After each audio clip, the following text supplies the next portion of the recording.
What's going on, guys? David Fowler here. Welcome to another video. Today we're going to be doing part 2 of the shear over comb technique the video that I did like 2 years ago, and many of you have been asking me about it, so there you go. Let's go ahead and start.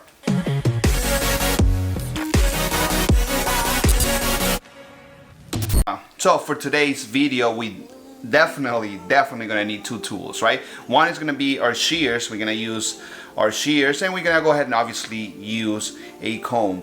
You can use anything. I usually use something like this, and these are what I always use. These are 6 1/4 inch, and you can use whatever. Usually, what I will say is that if you want something that covers more surface, get something a little bit longer, like a 7 inch or 6 1/4 like I do.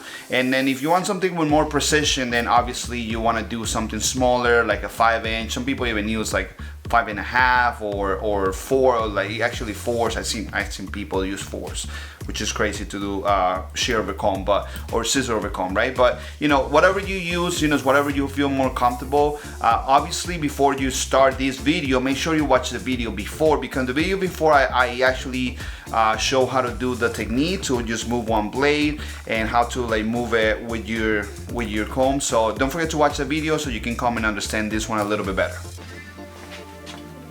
So for today's video, we're gonna use our model. He's a little bit quiet, but he's very helpful. So the first thing we need to do is understand the way we're gonna place our comb, right? If we place our comb vertical, it's gonna be more to remove weight. If we place it horizontally, it's gonna be more to add weight, and then here it's gonna be more direction, right? So most likely, the way we do shear or scissor over comb is gonna be by adding weight, right? We're gonna go from short to long, so we're gonna add weight towards the top, right? Pretty much what the comb is gonna do is kind of gonna be equal to our guards of our clipper, right? It will place the comb really close to the scalp. Let's say it's gonna be a 1, let's say, in this comb, and then if I will start moving up in a uniform manner, then it's gonna be longer, right? So if you look at it from here, the way we place our comb, right, it's gonna be short to long. Let's say like this hair was long. I did not do this haircut, somebody else did it. I'm just borrowing the mannequin, so that's why it doesn't have a lot of weight. Usually we'll definitely keep more weight on this area, so it's a little bit better structure for the face. But anyway, that's another talk. So in more cases, you're obviously going to use horizontal weight, right? It's very important. It's very important that we remember where to place our scissor or our blade on top of the comb. So if that's the comb, you're gonna place the bottom blade on the bottom or on the base of the comb. So we're gonna place it there, and then that's the movement we're gonna do, right? So the blade moves and the comb moves at the same time. You wanna make a small, like a slow movement with the comb, but fast with the blade. So let's do that on the mannequin, right? So we got the mannequin here.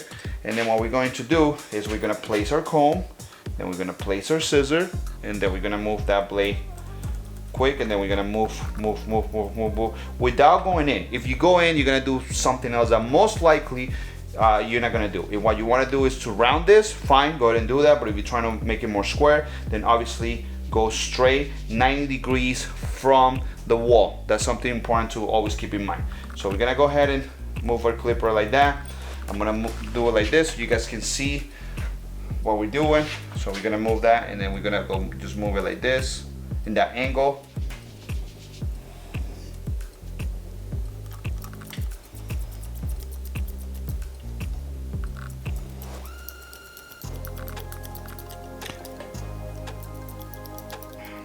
One of the things to remember with this technique is obviously make sure the comb it's going in that direction you want it to go, right? Where you moving on the same speed. So this is going on the same speed, very constant. If you change the speed that you move in the comb, the movement, you can start making holes in the actual hair. So just be very careful with that. Also, you want the blade to go faster, right? Like a clipper, right? You want this to be your clipper, right? If you don't, then what's gonna happen is that you also might start making holes on the head. So just be very careful with that. Just make sure it's like a very consistent technique, the way you do it. You know, you move this way, I don't know if you guys can see. Make sure it's very consistent.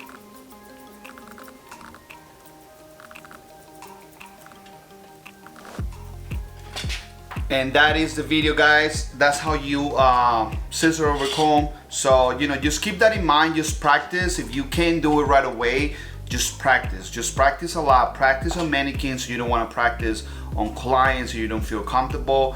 Like for example, if you know that a client is gonna get like a skin fade and they have a lot of hair, tell your clients to give you like 5 minutes just to kind of practice, just so you can check your angles with the comb, your angle with the blade. You know, just make sure that you practice. Like tell your clients, can I have 5 minutes of your time just so I can practice this before I cut it all off? Remember, it's gonna go all off anyway, so it doesn't really matter. Just keep that in mind. Practice. This technique is gonna save your life. It's gonna save your life when you need to, for example, make the fade a little bit softer, a little bit nicer, a little bit more blurry. That's a great technique to make it a little bit softer. Also, if you need to connect the top with the sides, it's a great technique for that. Also, when you do old scissor haircuts and you take your sections, maybe you took bigger sections and it's not fully even, this technique is gonna save your life to kind of even everything out. So it's a technique that you have to use. I would say it's the oldest technique in the book, and it's very, very, very important. Definitely, I will do a part 3 of this video in which I'm gonna kind of try it on different clients so you guys can see the difference between the way you place your comb and the different effects you can create with this technique. I just didn't want to put everything in one video because it might be just too much information. You guys are not gonna learn the best way. So that's why this is part 2, guys. I hope you guys enjoyed the video. Don't forget to subscribe, like it, and if you enjoyed the video, share it with somebody else. So like that, it helps somebody else and it also helps the channel grow. So I'll see you guys on the next one. Take care.